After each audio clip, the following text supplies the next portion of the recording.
Everyone, अस्सलाम वालेकुम। उम्मीद है आप सब खैर खैरियत से होंगे।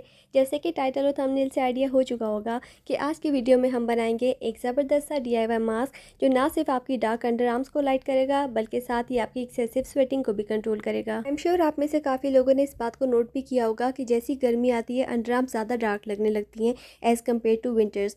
तो उसकी मेन वजह यही होती है कि जब आपकी बहुत ज़्यादा स्वेटिंग होती है तो स्किन इरीटेट होती है, जिससे पहले वो रेड होती है और इवेंचुअली ब्लैक हो जाती है और अंडर आर्म्स बहुत ज़्यादा डार्क लगती हैं। और दूसरा रीज़न होता है रेजर शेविंग। शेविंग से स्किन पर फ्रिक्शन होती है और छोटे छोटे से कट्स लग जाते हैं जो ऐसे तो नज़र नहीं आते, लेकिन उससे भी स्किन इरिटेट होती है और इवेंचुअली ब्लैक हो जाती है। इसके अलावा ज़्यादातर लोग डेली बेसिस पर एंटी पर्सपिरेंट्स यूज़ करने लगते हैं।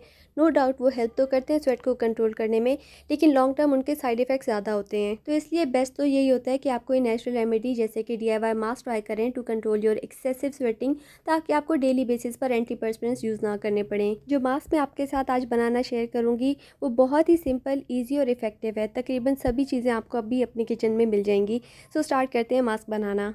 सबसे पहली जो चीज़ आपको चाहिए वो है मुल्तानी मिट्टी, जो कि बहुत ही इनएक्सपेंसिव है और बहुत आसानी से हर जगह से मिल जाती है। इसमें एब्जॉर्बिंग प्रॉपर्टीज़ होती हैं, यानी जितने भी ओवर एक्टिव आपके स्वेट ग्लैंड्स हो, जितना मर्जी स्वेट प्रोड्यूस हो रहा हो, इससे वो बहुत ज़्यादा कंट्रोल हो जाता है। साथ ही ये डीपली क्लेंस भी करती है स्किन को, इम्प्योरिटीज़ और बैक्टीरिया को भी कंट्रोल करती है।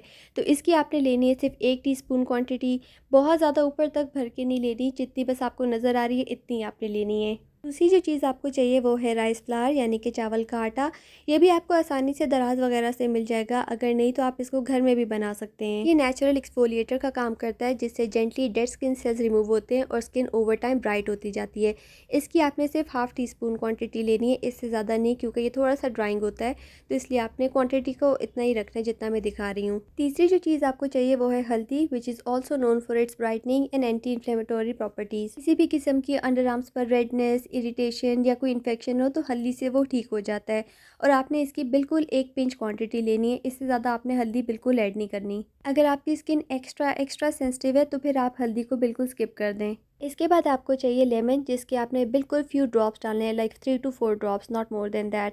अगर तो आपकी स्किन बहुत ज़्यादा सेंसिटिव है तो आपने लेमन जूस की जगह पोटैटो जूस लेना है।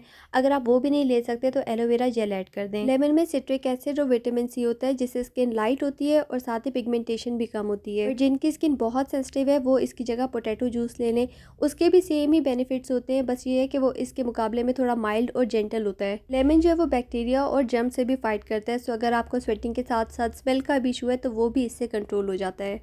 आखिरी चीज़ जो आपने इसमें ऐड करनी है इसको पेस्ट बनाने के लिए वो है रोज़ वाटर, यानी अर्के गुलाब, जो कि सूदिंग और हाइड्रेटिंग होता है और बैलेंस करता है ड्राइंग इफेक्ट को बाकी सारी चीज़ों के। आपने इसको थोड़ा थोड़ा ऐड करना है ताकि एकदम से बहुत ज़्यादा लिक्विड ना हो जाए। मैंने इसकी तकरीबन 2.5 टीस्पून ऐड किए, तो तब जाके मुझे मेरी रिक्वायर्ड कंसिस्टेंसी मिली थी। जब भी आपने ये मास्क अप्लाई करना हो तो आपने इस बात का ध्यान रखना है कि एटलीस्ट आपने 2 से 3 दिन पहले वैक्सिंग या रेज़र या शेविंग जो भी किया हो।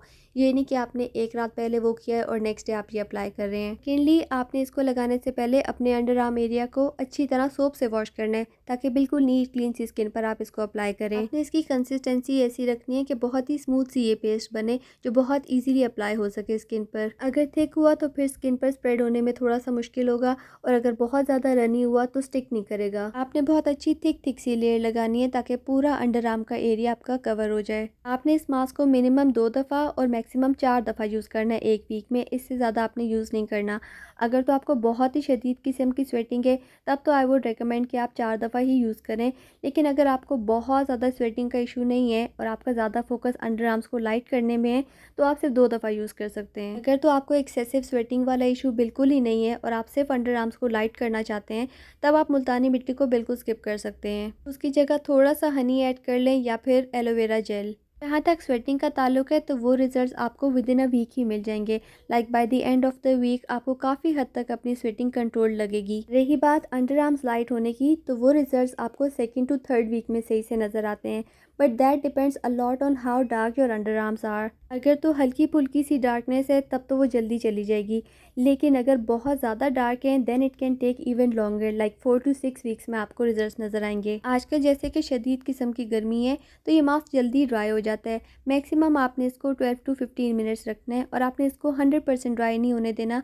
अबाउट 80% हो तब आपने इसको उतार लेना है ताकि आराम से उतर सके। नेचुरल रेमेडीज़ उसी सूरत में काम करती हैं जब आप इनको कंसिस्टेंटली यूज़ करते रहें।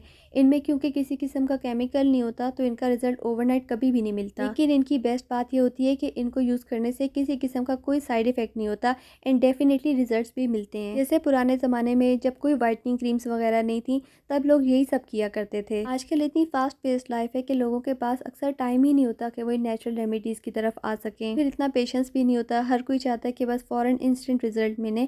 तो ये जो नेचुरल रेमेडीज़ होती हैं इनको थोड़ा टाइम लगता है काम करने के लिए। फ़ौरन ऐसा नहीं होता कि ओवरनाइट आपको रिजल्ट्स मिल जाएं, बट मिलते डेफिनेटली हैं और किसी किस्म का कोई साइड इफ़ेक्ट भी नहीं होता। डार्क अंडर आर्म्स को क्योर करने के लिए आप साथ साथ ये भी कोशिश करें कि रेज़र की बजाय आप वैक्सिंग पर स्विच करें। तो guys go and make this mask, try it out and let me know कि आपको कैसा लगा। आई होप आज की वीडियो आपको पसंद आई होगी। अगर अच्छी लगी है तो इसको लाइक ज़रूर करिएगा और इस तरह की मज़ीद वीडियोस देखने के लिए do subscribe to my channel. See you next time, until then take care, Allah हाफिज़।